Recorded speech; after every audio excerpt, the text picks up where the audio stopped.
조금 있으면 너희가 나를 보지 못하겠고 또 조금 있으면 나를 보리라 하시니 제자 중에서 서로 말하되 우리에게 말씀하신 바 조금 있으면 나를 보지 못하겠고 또 조금 있으면 나를 보리라 하시며 또 내가 아버지께로 가미라 하신 것이 무슨 말씀이냐? 조금 있으면이라 하신 말씀이 무슨 말씀이냐? 무엇을 말씀하시는지 알지 못하노라. 예수께서 그 묻고자 함을 아시고 이르시되 내 말이 조금 있으면 나를 보지 못하겠고 또 조금 있으면 나를 보리라 하므로 서로 문의하느냐? 내가 진실로 진실로 너희에게 이르노니 너희는 곡하고 애통하겠으나 세상은 기뻐하리라. 너희는 근심하겠으나 너희 근심이 도리어 기쁨이 되리라. 여자가 해산하게 되면 그때가 이르렀으므로 근심하나 아기를 낳으면 세상에 사람 난 기쁨으로 말미암아 그 고통을 다시 기억하지 아니하느니라. 지금은 너희가 근심하나 내가 다시 너희를 보리니 너희 마음이 기쁠 것이요 너희 기쁨을 빼앗을 자가 없으리라. 그날에는 너희가 아무것도 내게 묻지 아니하리라. 내가 진실로 진실로 너희에게 이르노니 너희가 무엇이든지 아버지께 구하는 것을 내 이름으로 주시리라. 지금까지는 너희가 내 이름으로 아무것도 구하지 아니하였으나 구하라. 그리하면 받으리니 너희 기쁨이 충만하리라. 안녕하십니까 사랑하는 큰숲교회 가족 여러분, 3월 20일 큰숲 매일 말씀 시작하겠습니다. 오늘 본문은 요한복음 16장 16절에서 24절까지의 말씀입니다. 먼저 16절부터 19절까지의 말씀은 예수님께서 조금 뚱딴지 같은 말씀을 하시죠. 조금 있으면 나를 보지 못하겠고 또 조금 있으면 나를 보겠다. 이 구절을 가지고 사람들이 많은 이야기를 합니다. 예수님께서 십자가에 못 박히시고 3일 만에 다시 부활하셔서 12제자와 500문도 가운데에 자신을 드러내시는 사건을 이야기한다는 사람들이 있고요. 아니다, 예수님께서 이제 다시 오신 재림을 이야기한다라는 사람들도 있습니다. 이렇게 해석하든 저렇게 해석하든 이것이 참으로 뚱딴지 같은 소리라고 볼 수 있겠습니다. 제자들 입장에서는 이 말씀을 듣고 그럼 예수님이 어딜 가신다는 건지 못 본다는 것이 돌아가신다는 건지 아니면 어디 잠적을 하신다는 건지 어떤 의미인지 서로 문의하고 있었습니다. 아마도 여기에서도 좀 감이 있는 제자들은 예수님께서 이제 돌아가시겠구나, 그런 복선들이 사실 요한복음 또 사복음서에 보면은 많이 깔려 있지 않습니까? 그래서 예수님이 돌아가시고 다시 오신다는 것을 은연중에 다들 알고 있었을 것입니다. 그리고 나서 20절에서 22절까지 너희의 근심이 세상에서의 기쁨이 된다. 왜 그렇겠습니까?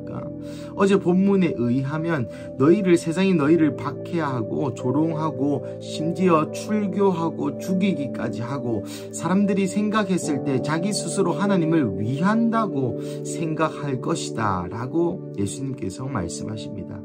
그러니 너희의 근심이 그들에게 기쁨이 될 것이란 말은 그들 입장에서는 그들이 하나님을 섬기느라고 너희를 박해하였기 때문에 너희의 고통이 그들에게는 오히려 예배와 같은 것으로, 가짜 예배로 여겨지기 때문에 그들은 기뻐하게 되는 것이죠. 참으로 슬픈 말이 아닐 수 없습니다. 하지만 예수님께서 21절부터 위로하시기를 여자가 해산 때, 그 때가 이르면 그 해산할 때의 고통은 저리 가고 그 생명의 탄생의 기쁨만 남지 않겠느냐. 이와 마찬가지로 너희의 삶 가운데도 해산과 고통과 근심이 있을 것이지만 내가 다시 너희를 보고 난 이후에는 너희 마음에 기쁨만이 남을 것임을 이야기하고 있습니다.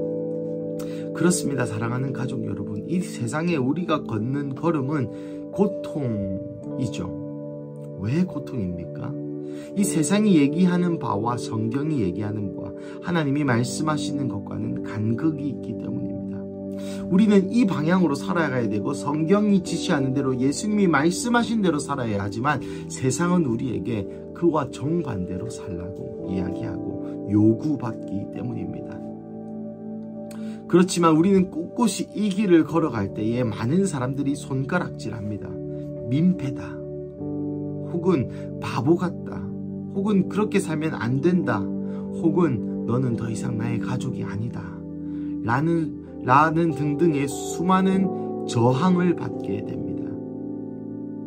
이 저항을 받으면서도 우리는 묵묵히 이 길을 걸어가야만 하는 숙명에 놓여 있는 것이죠. 그것이 우리의 고난이요 슬픔이요 근심일 수 있겠습니다. 하지만 이 길의 끝에, 아니 이 길 가는 도중에서라도 우리는 하나님이 있습니다. 우리는 예수님과 함께 이 길을 걸어갑니다.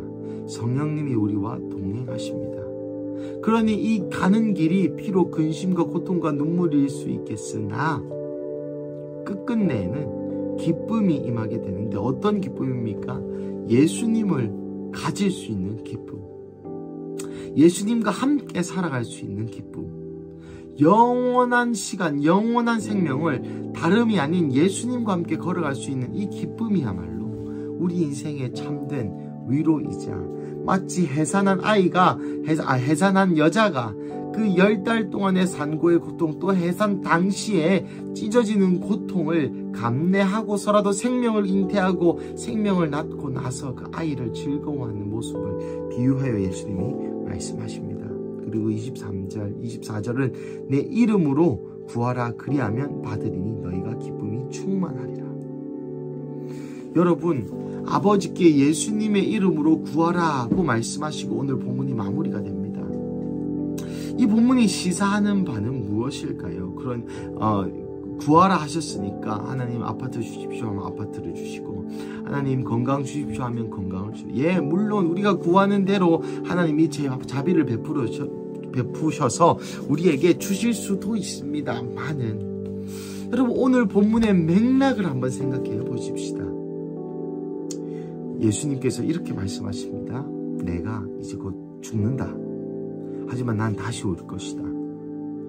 그 가운데 너희는 곡하고 애통하고 근심하겠지만 세상은 오히려 너희의 곡과 애통을 기뻐할 것이다. 세상은 너희를 조롱할 것이고 너희를 모욕할 것이고 출교와 너희를 죽이기까지 할 것이다. 하지만 해산한 여자가 그 고통을 감내하고서 생명의 잉태를 하는 것처럼 끝끝내 너희는 그 생명을 가지게 될 것인데, 그 영원한 생명으로 인하여 너희의 마음이 기쁘게 될 것이고, 그간의 고통이 참을 수 있을 만큼, 그간의 고통을 다 보상하고도 남을 만큼 기쁨이 있고, 이 기쁨은 누구도 빼앗아갈 수 없다. 그래서 그날에는 너희가 내게 아무것도 묻지 않을 것이다. 왜냐하면 내가 하는 모든 것이 설명이 필요 없을 정도로 깨달아질, 체험될 것이기 때문이다. 그래서 구하라, 내 이름으로 구하라. 무엇을 구해라 하는 것일까요? 이 글을 쭉 읽어보았을 때 여러분, 예수님이 무엇을 구하라 하시는 것 같으신가요? 제가 이해하기로는 그 고난 중에 은혜를 구하라는 것 같이 말씀을 드립니다. 예수님을 배교하지 않을, 배신하지 않을 그 믿음과 끈기를 구하라는 것처럼 들립니다. 곡과 애통과 근심과 위로와 근심과 환난이 있을 때에 끝까지 예수님을 붙잡을 수 있는 믿음과 그 안에서 우리를 위로하시고 그 안에서 우리에게 힘을 주시는 그 성령님의 은혜를, 성령님의 힘을 구하라는 것처럼 제 귀에는 들려졌습니다. 사랑하는 가족 여러분, 오늘 말씀 가운데에 성령님께서, 아니 예수님께서 우리에게 성령을 구하라고 말씀하십니다. 예수님께서 우리에게 이 문제가 해결되기를 구하는 것이 아니라 이 고난을 이길 수 있는 힘을 구하라고 말씀하시는 듯 보입니다. 사랑하는 가족 여러분, 오늘 하루에 우리의 인생이 어떻게 펼쳐질지, 어디로 갈지 우리는 모르겠지만 우리 인생을 끝까지 인도하시는 그 예수님의 은혜, 우리의 인생을 성령님과 함께 성령님을 통하여 모든 진리 가운데로 인도하시는 그 성령님의 손길을 오늘도 느끼시기를 축복하며, 우리가 걷는 이 좁은 길에 하나님이 항상 함께 하시기를, 그리고 이 땅에 어떠한 것을 우리의 상급으로 바라보는 것이 아니라 천국 소망을 바라보며 오늘도 걸어가는 우리 큰수 가족 한 명 한 명 되시기를 주님의 이름으로 간절히 축복합니다. 우리 함께 기도하시겠습니다. 사랑하는 하나님 감사합니다. 오늘 본문을 통하여 우리에게 다시 한번 어떤 것을 구하여야 할지 알려주시니 감사합니다.